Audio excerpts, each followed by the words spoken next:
Itamar Ben-Gvir. He released a statement after that decision was made. Also, Mohammed, apologies, I just have to interrupt you. We're just going to go to the Gaza. This is a member from the Gaza Health Ministry giving us an update on the medical situation in the hospitals there. Barbaric crimes. We would like to point out these figures. The total number of massacres perpetrated by the Israeli occupation forces exceeded 1,270. The total number of missing, 3,750 missing persons, including 1,800 children who are still buried under the debris. The total number of those killed, more than 12,000, including 5,000 children, 3,300 women. The total number of medical crews killed, 200 doctors, nurses, and paramedics.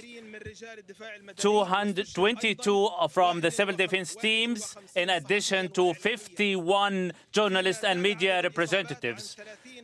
More than 30,000 injuries. 75% of them are women and children. The total number of government premises totally destroyed are 95.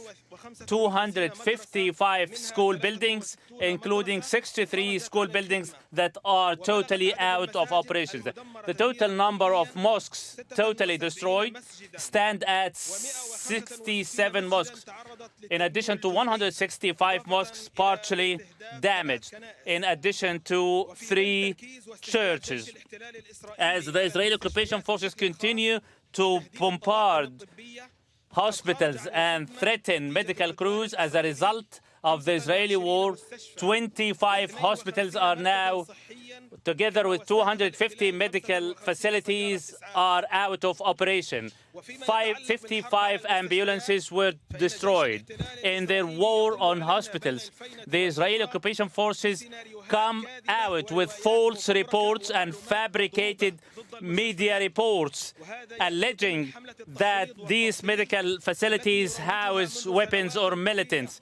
This is part of the Israeli propaganda that has been propagating for years. These are false reports taken as a pretext by the Israelis to justify their war crimes and genocide war against innocent civilians, women and children, and against our civilian population as a whole.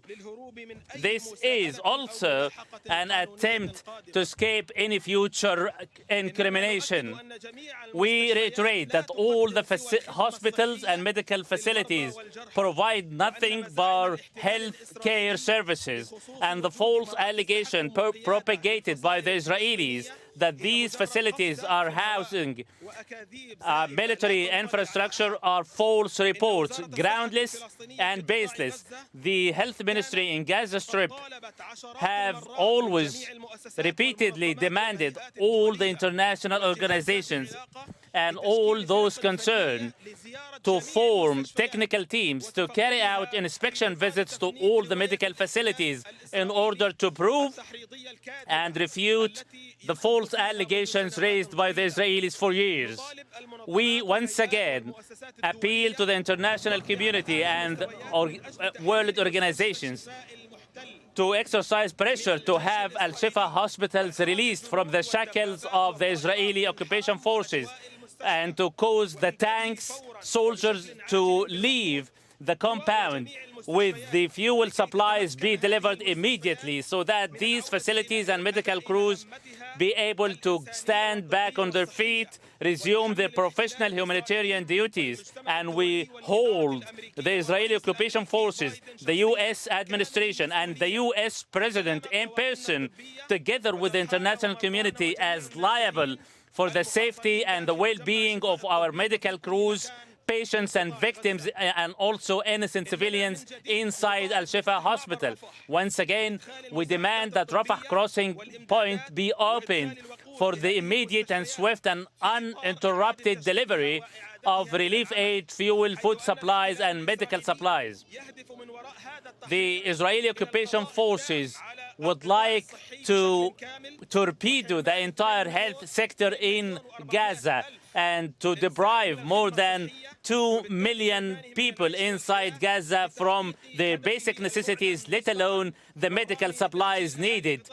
in order to achieve their goal to forcibly transfer the entire population into Sinai of Egypt. The Israeli occupation forces continue with their crimes, cutting off all communications and the internet, with the whole world standing and watching in silence. We once again warn of the grave repercussions subsequent to the cutting off of communications from Gaza Strip. This means that the crimes committed by the Israelis will be concealed. The crimes committed by the Israelis around the clock against hospitals, residential areas, and against the entire population, 2.4 million of the Gazans. These crimes will not be exposed. Our people inside Gaza are no longer able to communicate with the ambulance, paramedics, or civil defense teams, as mosques were targeted in addition to other residential areas in Jabalia and Rafah. More than 270 Palestinians were killed as a result of the failure to establish communication and to transport them into hospitals. This is unprecedented in history and utter violation of the international law and all conventions relating to war. A statement by the Government Office of Gaza Strip. Okay, that was a spokesman from the